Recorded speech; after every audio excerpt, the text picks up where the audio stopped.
रात के लगभग 1 बजे का वक्त था। एक औरत काले लिबास में लिपटी हुई और चेहरा काले कपड़े से ढका हुआ कब्रिस्तान में दाखिल हुई। उसने अपने हाथ में पकड़ी पोटली से इत्र की एक शीशी निकाली और उसकी कुछ बूंदें अपनी गर्दन और कलाई पर लगा ली। फिर उसी इत्र को कब्रिस्तान के चारों ओर छिड़क दिया और वहां अग्नि का एक घेरा बनाकर वो बीच में बैठ गई। उसने झोले से एक किताब निकाली जिसमें अजीब से अक्षर उकेरे गए थे और हर पन्ने पर किसी भयावह जीव की तस्वीर बनी थी। वो औरत बेहद धीमे स्वर में उन शब्दों का उच्चारण करने लगी। फिर उसने अपनी हथेली पर एक चीरा लगाया और रक्त की कुछ बूंदें अग्नि के उस कुंड में टपकाने लगी। लगभग 2 घंटे की इस प्रक्रिया के बाद कब्रिस्तान में अचानक एक अजीब सी हलचल होने लगी। अग्नि की लपटों से एक भयानक आकृति प्रकट हुई। उस आकृति के सामने उसने एक बार फिर अपनी हथेली पर चीरा लगाया और रक्त की कुछ बूंदें उसे भेंट स्वरूप चढ़ा दी। मुझे जो चाहिए था वो मुझे मिल ही गया। अब सब कुछ बदल जाएगा सब कुछ। मेरा आह्वान क्यों किया है तूने? कह, कौन सी इच्छा पूरी करूं मैं तेरी? उस आकृति ने जैसे ही उससे ये पूछा, उसने बड़ी दबी हुई आवाज में कुछ कहा।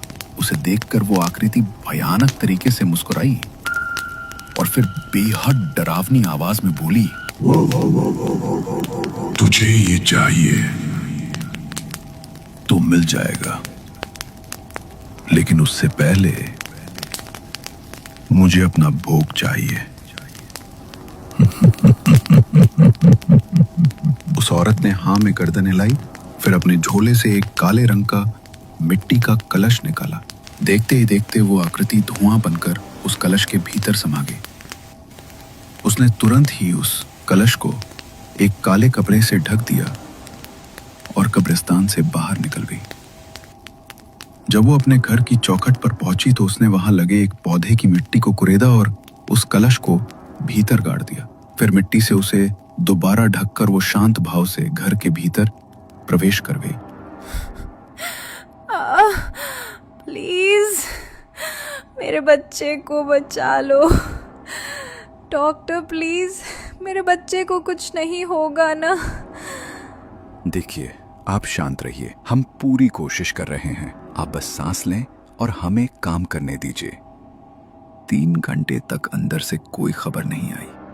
मोहित की आंखें दरवाजे पर अटक चुकी थी। उम्मीद और डर दोनों के बीच उसका चेहरा जैसे पिघलता जा रहा था। नैना की प्रेगनेंसी का ये 9वां महीना था।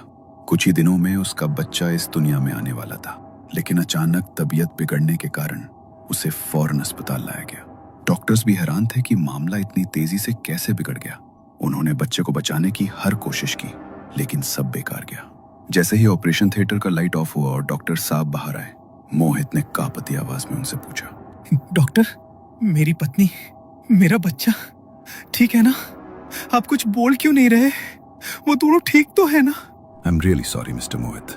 हमने आपके बच्चे को बचाने की बहुत कोशिश की, लेकिन कुछ ऐसी कॉम्प्लिकेशन हो गई कि हम उसे बचा ही नहीं पाए। ऐसा केस मैंने अपनी लाइफ में पहली बार देखा है। आप बस शुक्र मनाइए कि आपकी बीवी की जान बच गई, वरना हमारे लिए उन्हें बचाना भी मुश्किल हो जाता। वो पल मोहित की जिंदगी का सबसे भारी पल था। बेंच पर बैठते ही उसका चेहरा उसके दोनों हाथों में छप गया। लेकिन यह टूटने का वक्त नहीं था।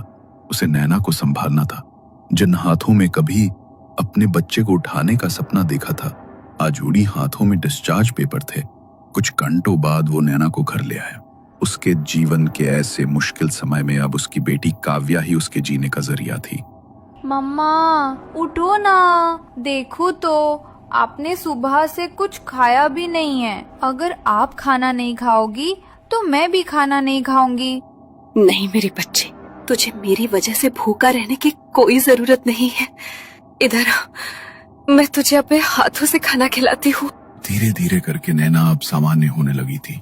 इस हादसे को लगभग 1 महीना बीत चुका था। वो अपनी बेटी काव्या और मोहित के साथ कमरे में सो रही थी। तभी उसे अचानक कमरे में कुछ अजीब सा महसूस हुआ। वो घबराई और उसकी आंख खुल गई। तभी उसने देखा कमरे के भीतर से अभी अभी एक काला साया गुजरा है। उसने नजरें घुमाकर देखा तो काव्या कमरे में नहीं थी। तभी बाहर से काव्या की जोरदार चीख सुनाई दी। उस आवाज से मोहित की भी नींद टूट गई। नैना और मोहित तुरंत कमरे से बाहर की तरफ दौड़े, लेकिन जो उन्होंने अपनी आंखों के सामने देखा वो देखकर उनके होश उड़ गए। काव्या जमीन पर पड़ी थी और बुरी तरह से तड़प रही थी। ये मेरी काव्या को क्या हो रहा है? उसका शरीर कांप रहा है मोहित, उसकी आंखें देखो। कुछ करो मोहित, प्लीज कुछ तो करो। इससे